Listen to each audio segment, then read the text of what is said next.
religious view, that's fine. If people want to believe that, do what you want, right? I always say that, but let's have a fair, honest conversation, and I'm sure we can find some middle ground on anything, especially abortion. Well, thank you so much. I appreciate it. Thanks so much. Thank you so much. And who are you with again? Sorry? I'm with Fox News, the DC Bureau. Thank you so much.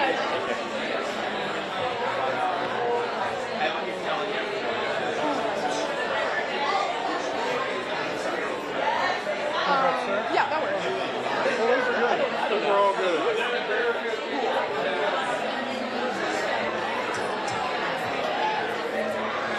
That side looks more empty. That can't change.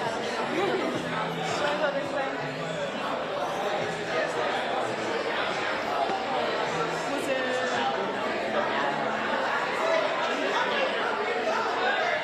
Oh, this is where we can use the stairs. Yes, this is what you do. Yeah.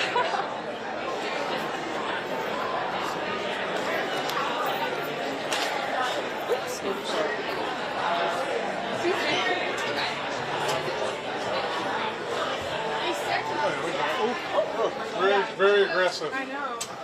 Very aggressive. Yeah. That happened to me too. Oh. Oh. Yeah.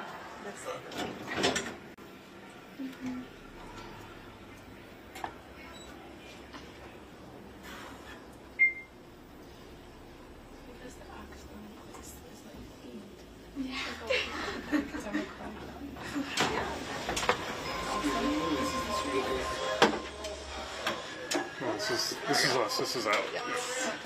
Oh, excuse me. Thank you so much.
coffee for this. I get it.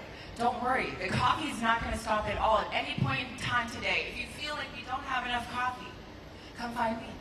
Okay? I will be that person for you. I believe in caffeine. If I could IV drip connect right now, I would literally be up here with an IV drip of coffee, okay? My name is Jess. I go by she, her, they, them pronouns, y'all. I'm here as the elder millennial, geriatric millennial, elder, youth elder, whatever you want to call it, the old person in the room to be helpful. So if you need something logistically, if you need some type of support, find me, let me know. And we will make sure that you have what you need to be able to show up, to be able to be your full self. Also, just a couple of logistical flags. We're in this entire space. So if you need to go inside, you want to be outside, whatever feels good for you, you should do what feels good in this space for you. Bathrooms, use whatever bathroom you want. It doesn't matter what it says. All this is social construct. Gender is a social construct. You know what else is? Time. So I know some people are like, we're running late. What is time? Okay, so we're gonna ebb and flow based on the energy. So if you're focused on the agenda and you're focused on timing, you're focused on the wrong thing. So focus on the people around you, okay?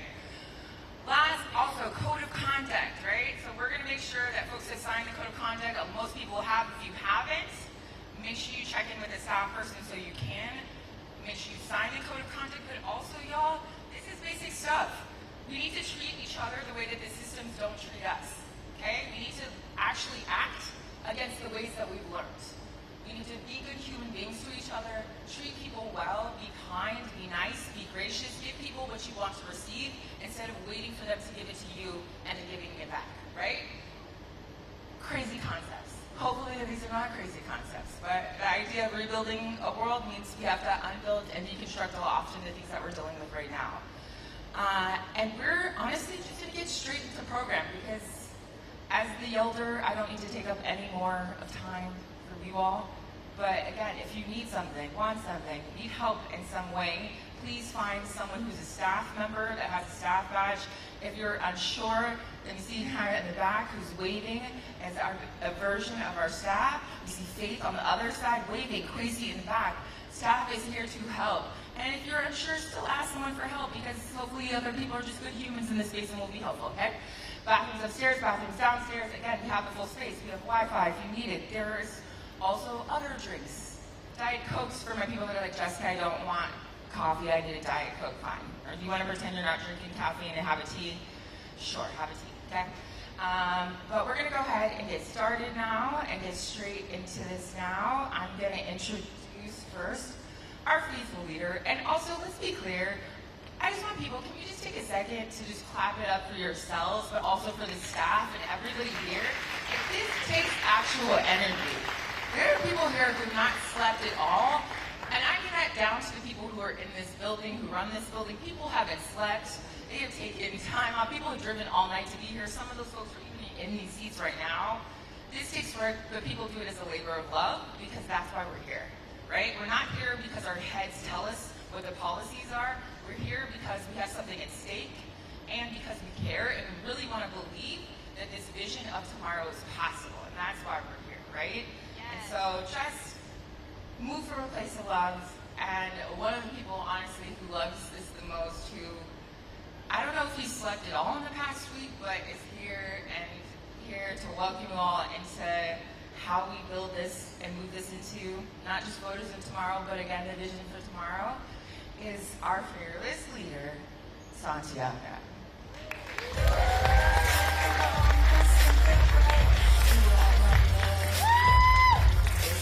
Hello. Good morning, everyone. For those of you who don't know me, I am Santiago Mayer. I am the Executive Director and Founder at Voters of Tomorrow. I want to welcome everyone officially to this 4th Annual Voters of Tomorrow Summit. You know, I started Voters of Tomorrow in 2019 when I was just 17 years old. I was a Mexican immigrant. I had just moved to the U.S., and I was appalled by the rhetoric that I was seeing Donald Trump spew towards my community. And I knew that we could and we had to do better. I also knew that young people like me cared deeply and were ready to play a big, big role in shaping the future, if only we had the investment and the outreach that we needed to actually mobilize our generation. With the help of so many incredible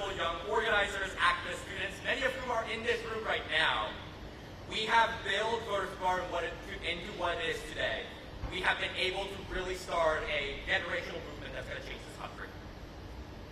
So I wish I could say we have made more progress, but Donald Trump has only rammed his xenophobic rhetoric, and he seems more committed than ever to tearing families apart and using ICE as a weapon to silence political opposition and target anyone who looks or sounds a certain way.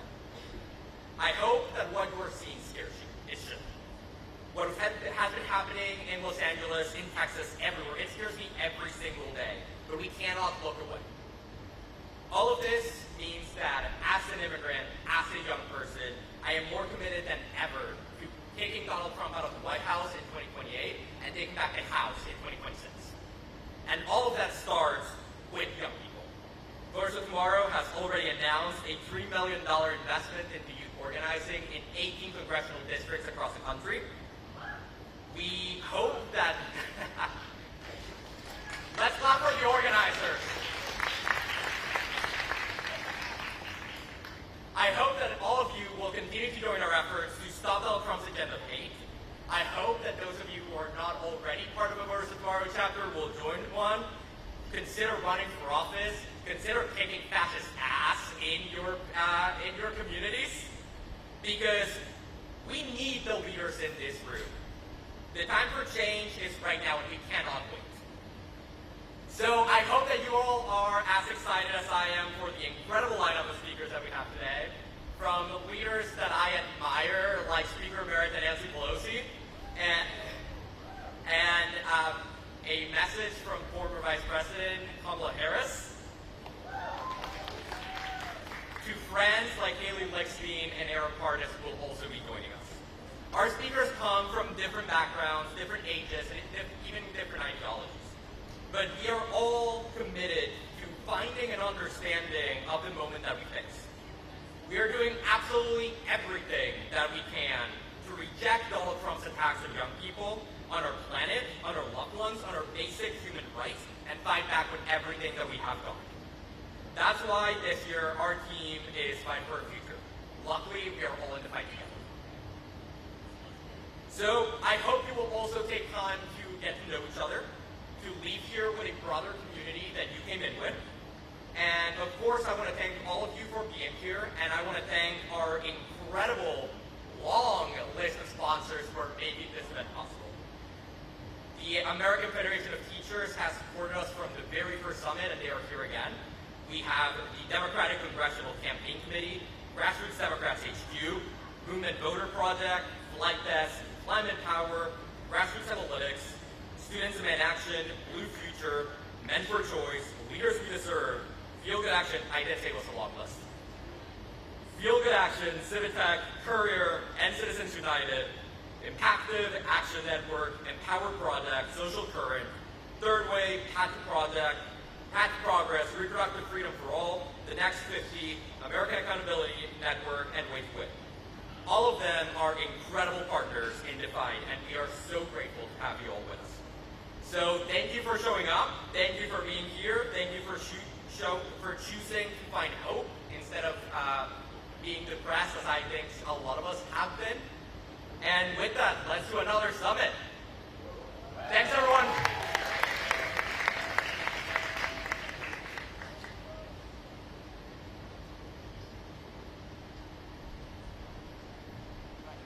Oh my God.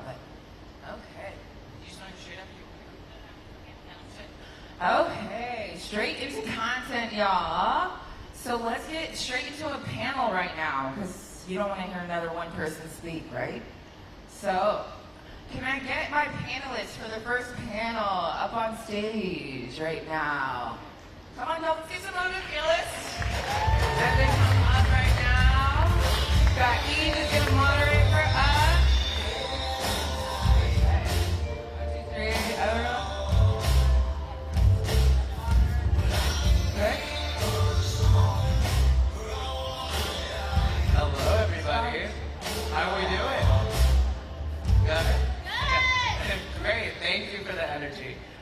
My name is Justin Kelly. I'm going to be moderating this panel today. I'm the organizing director with the Grassroots Democrats HQ. I'm from Los Angeles. I go to the University of Southern California. And I would love to pass it to all of our panelists today, some of the wonderful activists across the country that will be speaking to you today with their expertise. So I will let you guys introduce yourselves. Hi guys, good morning. My name is Elsa. I'm the program director at Black Girl Environmentalist.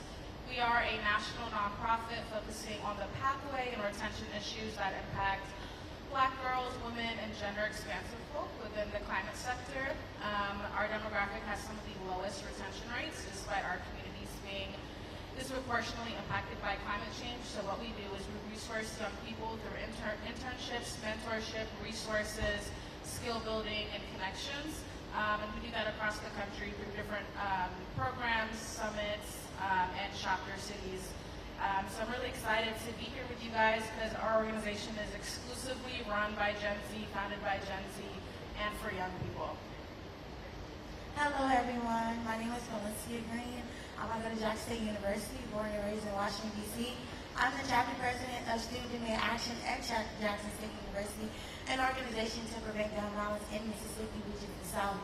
Our organization is led by the youth. It is for the youth, so we're actively leading onto common sense gun laws in order to make sure that we are safe and we're continuing to be safe.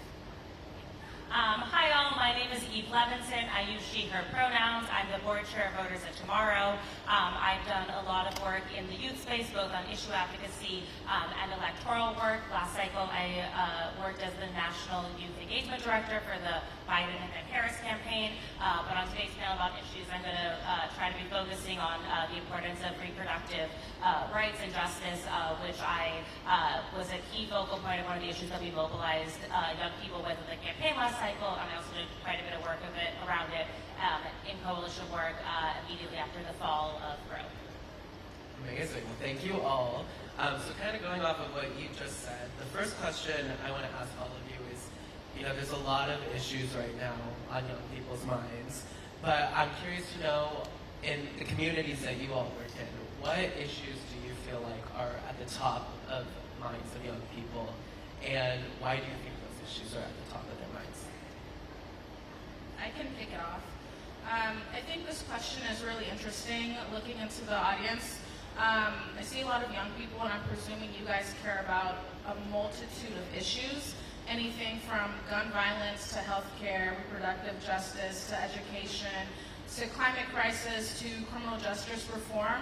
And what I think is amazing and sucks at the same time is that all of these issues are intertwined into one fight. And so the person next to you, if you look at them, they might work in a completely different issue sector, but their issue is intertwined with your fight. And so I work on climate change, and so when you think about climate change, not everyone, but a lot of people have a very stereotypical view of what is the environment. It's the outdoors, it's green, it's nature, but the environment is any space that we encompass. It's like, how many fast food spots versus how many grocery stores are in your neighborhood? How many middle schools versus after school programs versus juvenile detention centers exist? How much access to clean water and the outdoors do you have? How many parks are there? And so when we work on climate, we really broaden our definition of environment to really encompass all of our spaces. That's where we go to school, where we eat, where we worship, etc.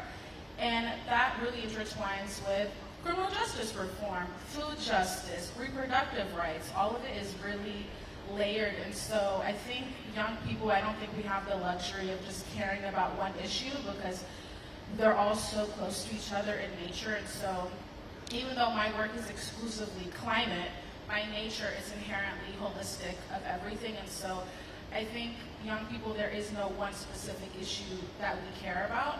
And so I will leave it at that because that will lead us into so many other things. That was amazing. I was small back. I would say first, gun violence is a serious issue in our economy, and it doesn't get any more serious than that. I feel like us as Gen Z, we are so persistent and we fight so hard, but I feel like we shouldn't have to. We shouldn't have to be so hungry for change over something that we didn't cause. We go through a lot, and I feel like with me even growing in D.C., you get to see how gun violence is affected within your everyday lives and how we need, in order to protect ourselves, but not only protect ourselves, but protect our families.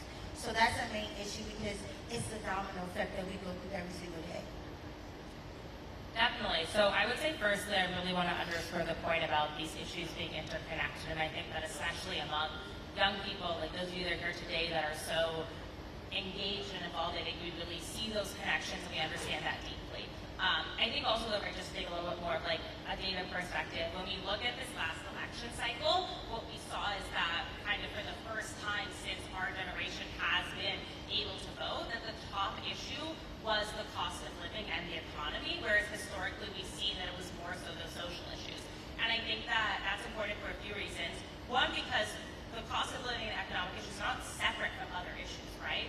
Economic justice is reproductive justice, it is climate justice, and we know that these things intersect, but we also know that young people, just like all people, are struggling with the cost of living, are thinking about how are they going to be able to afford, whether that's their next meal, whether it's thinking about how home ownership is further out of reach for Gen Z and Gen Alpha and younger millennials. But I do think that really the key part there is that that doesn't mean that they're not connected, and I will just encourage everybody here, right? I'm sure each of you came here today, you have an issue that you care about, that you maybe work on, right? And the people around you are working on other issues, and so I encourage you all to think about how can you make those connections, and what can you do and commit to do to be able to be supporting each other's work when you leave here today. Thank you all for that. And kind of going off of that, I think the next question I wanted to ask you all is, you know, when we figure out what these issues are that are important to young people, what are some ways you think that traditional organizations can do a better job at amplifying young voices and actually empowering and resourcing young people to be able to get involved in this work and get engaged in this work and put the issues of young people at the forefront? So I work in climate justice work, and a lot of our work is doing job force development. Right now we're in 2025, and obviously we know we're on the brink of climate catastrophe, but there's so many opportunities that arise out of that, right? There are tens of millions of jobs that have not been created that utilize green skills that can propel an entire generation and economy of successful young people who care about advocacy work. And so what is really unfortunate in the midst of that is as these green skills become more in demand, Gen Z is kind of being left behind in those job opportunities. And so there's a really large market that our generation can fill, but there's two problems. One, we're not being skilled, we're not being resourced, we're not being taught how to do these jobs, we're not being given the opportunities to pursue these jobs. And two, there's an aging workforce that refuses to leave the workforce, meaning our generation is not able to step up into leadership positions, and so it's just causing a backlog of talent and people who are really passionate about issues and have brand new ideas. And so there are several things that organizations can do. At my organization, we've created the first ever Gen Z internship pipeline program where we take about 15 girls from across the country and we place them at internship site with a living hourly wage, a scholarship, a stipend, an on-site mentor, a year, round-the-year mentor, and then we also do weekly professional development. And so for us, it's really important to support and empower youth by giving them tangible resources that they can pinpoint to and say, hey, this helped me along my career trajectory. This helped me get into rooms I otherwise would not get into. This led me to be a leader in my field that I care about because someone else was willing to foot the bill and put their resources where their mouth was. And so traditional organizations that want to capitalize off of the energy of youth, because all you guys in here have energy, right? You care about something, right? There are organizations that want to capitalize off of that energy, and that's fine. That's just how things go. But in order for them to utilize and to collaborate with us, it has to be a very meaningful exchange. So that means you get compensated fairly. It means they're investing in your development, in your education, in your growth. They're making sure the environments that you occupy are safe and are healthy and are worthwhile. And so there's so many things traditional organizations can do to mobilize young people.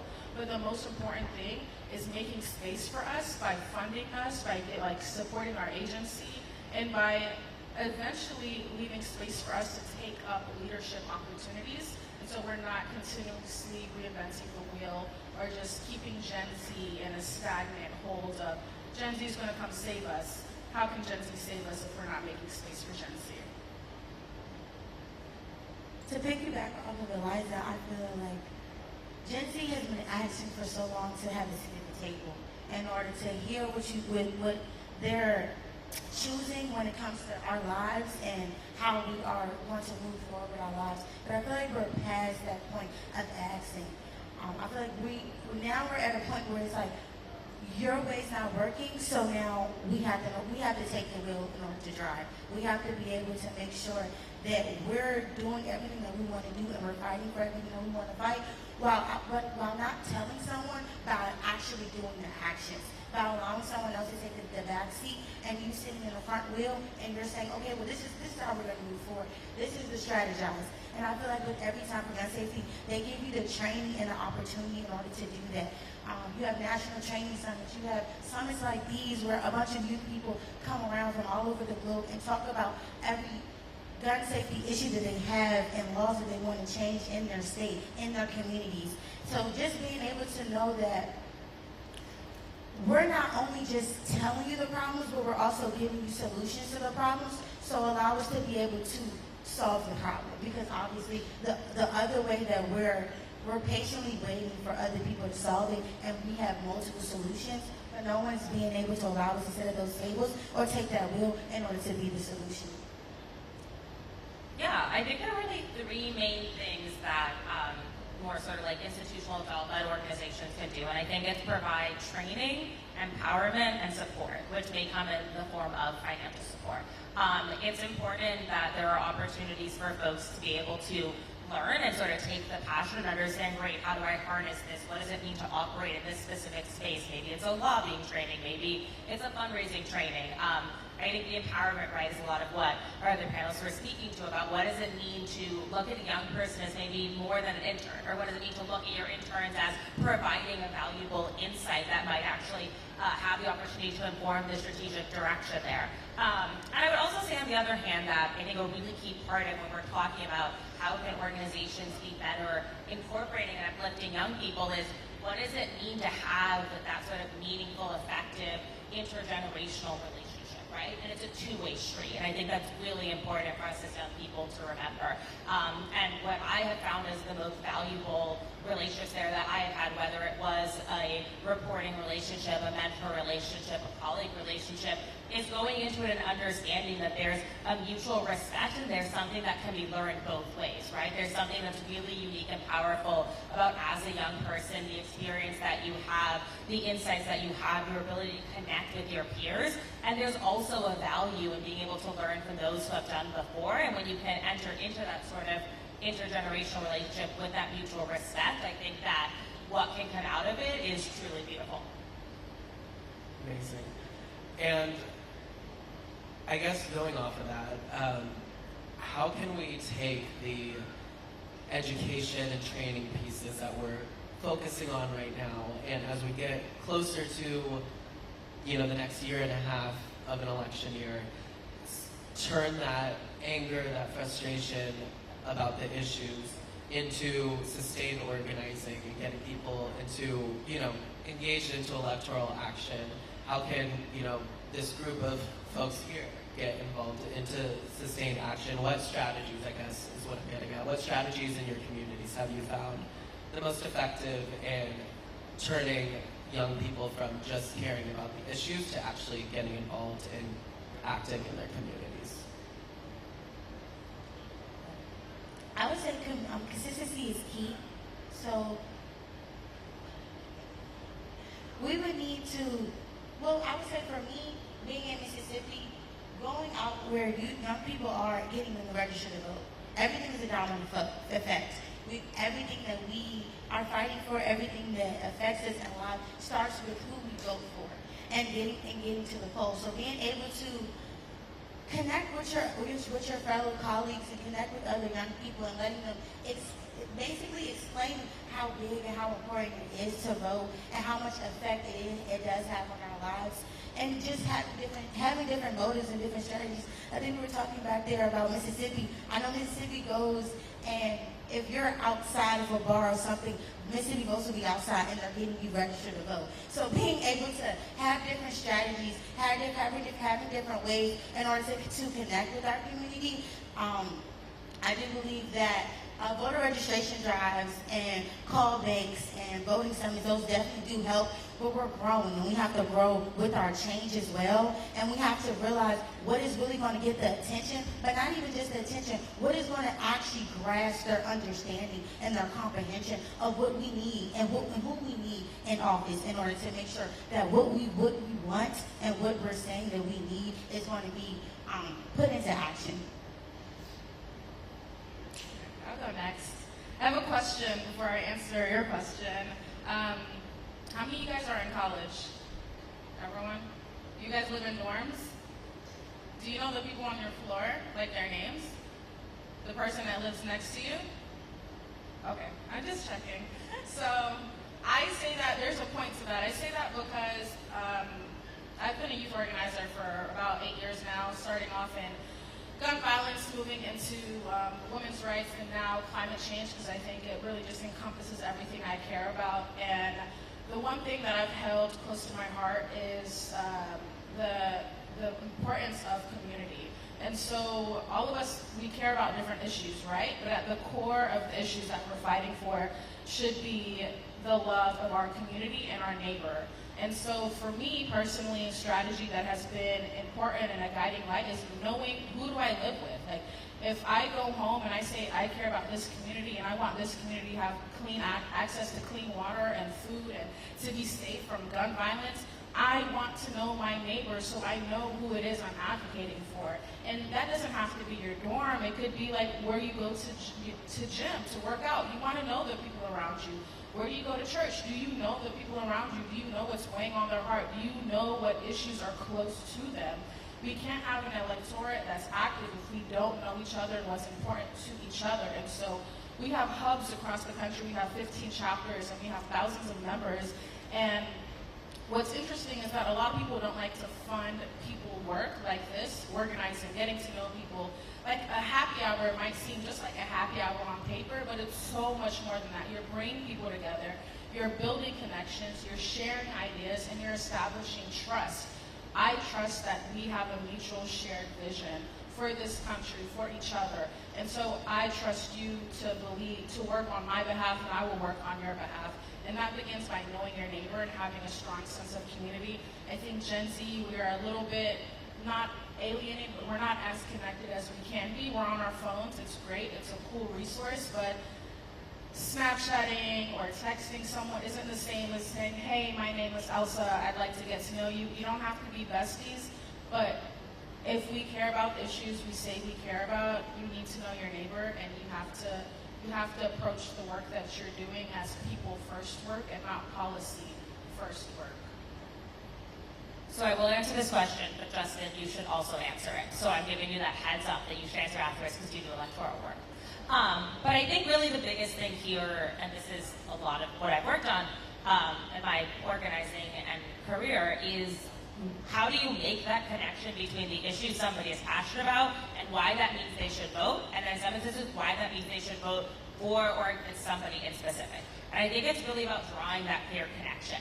So examples of this and what we did a lot last year on the campaign trail, right, was talking about what were the specific benefits that happened that the Biden administration passed that would then be taken away. I referenced a lot specifically because I have done a lot of advocacy around it. The Bipartisan Safer Communities Act was the first piece of gun violence prevention legislation that passed nationally pretty much in our lifetimes.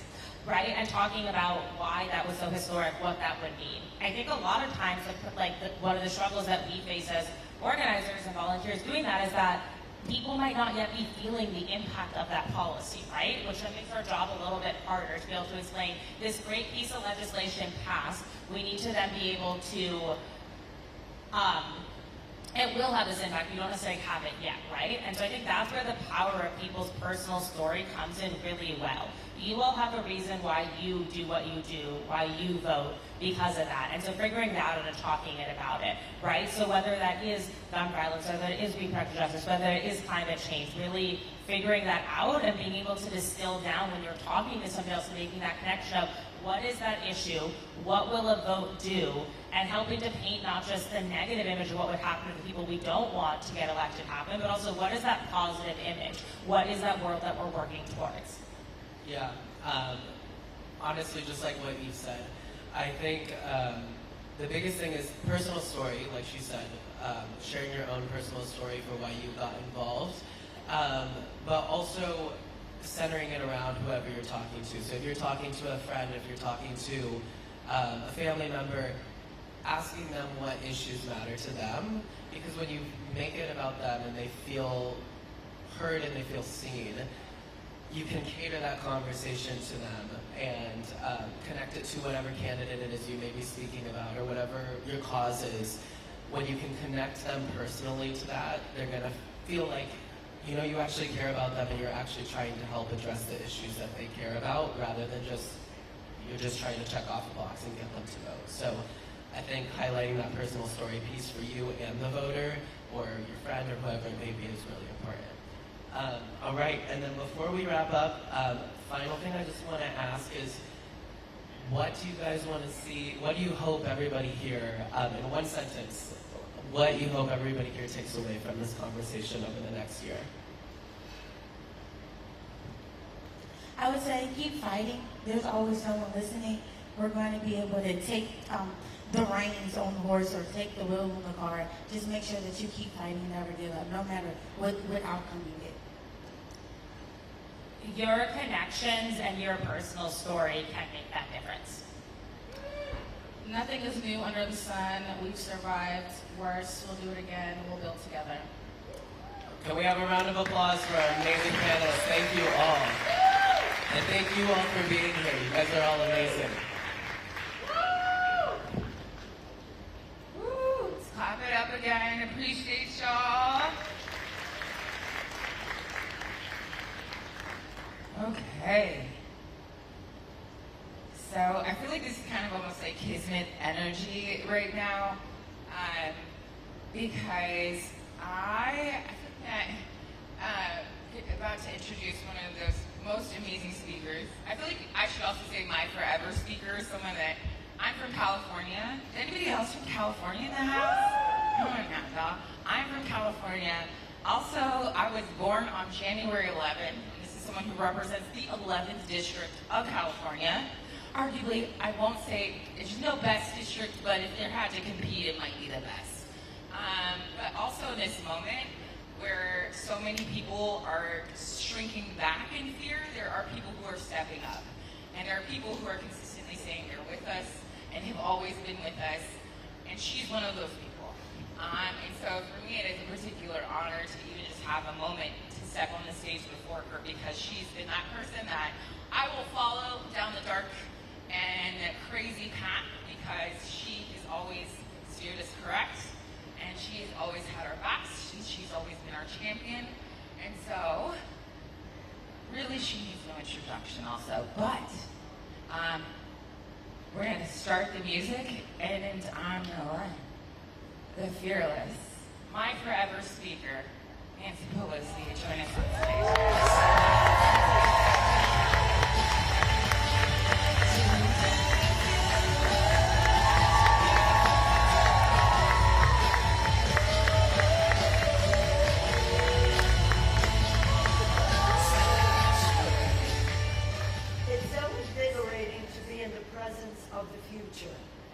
Thank you all for making the trek and to making the decision to make your mark on the future and to make the difference. Santiago, I have been a fan of for a long time. Well, he's that young, can't be that long, but since he has been engaged in the public arena with Mariana before, Jessica's kind remarks mean so much to me. And Eve, you won't notice, but Eve's mom is one of the great organizers in California. She works with my daughter Christine, who's here, and they have, in the past little while, to fight the big bad bill that is not anything was beautiful. They made 300,000 calls into Republican districts from those districts to those members. Just as a point of my always saying, we can only do so much internally in terms of maneuvering. The outside mobilization makes all the difference. So thank all of you for being part of one aspect or another of making change for the future. So where we are, I mean, this is quite a place, isn't it? I didn't realize it was so far. I would have been here earlier. In any event, here we are in a place in time. Jessica talked about her birth and where and when that all happened. A place in time. Jamie Raskin, my friend, is always quoting Thomas Paine. And Thomas Paine said, the times have found us. Times found our founders, as he was referencing them, to declare independence. Take that risk. Their lives are sacred honor. Their lives, their livelihood, and their sacred honor. To establish a country based on democracy, something that was unheard of in the world where all monarchs, based on democracy. And they wrote a constitution, thank God they made it amendable and all that. But then, Lincoln, the times found him to save that democracy, to save the union, the sacred union that our democracy had as its goal. And now the times have found us. It is not an exaggeration to say that so much that our founders had in their vision and their values and what Lincoln fought for are at risk now under this administration. When some of us have met before, it was a challenge, it was a difference of opinion, but this is quite different. So we don't agonize, we organize, and that's what this is all about. We have no doubt that we will win the election, for the House of Representatives in the next election. Yeah. No doubt. Let me tell you, though, why I'm especially happy and honored to be here with each of you. When we won in 2006, we won in 2005. We had our preparation ready a year in advance. When we won in 2018, we had our plan and our preparation in 2017. We are going to win next year because we are going to be ready this year.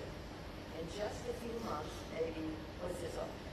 July, by October, certainly November, but by October, we will, with all the help of so many people working, will have taken, what's his name's numbers down. When his numbers come down, different people run. If you were a Republican, you were going to run, and the president was at 42%, then you might say, I'll wait until later if you have anything to lose. If you don't have anything to lose, we can beat you. And then on our side, we were tracking the 18. Gen Z has a really important role. Voters for the future.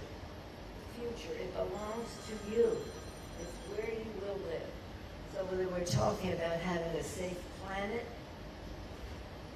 that will exist for everyone into the future, a strong democracy for what happens into the future, fairness in our economy, a lot of that is at risk in this next election. Just for a little history, we really are here to talk about progress, but just for a little history for a moment. When we won in 2006, it was the first time that we had won since 1992. Harry Reid and I were new leaders. This was our first election without a presidential, just congressional. And we said we made a decision to win, and therefore we're going to make every decision in favor of winning.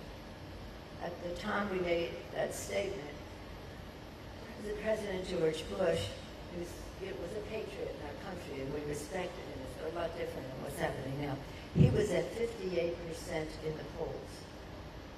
By the time he talked to the public about his plan to privatize Social Security and all that, the calls,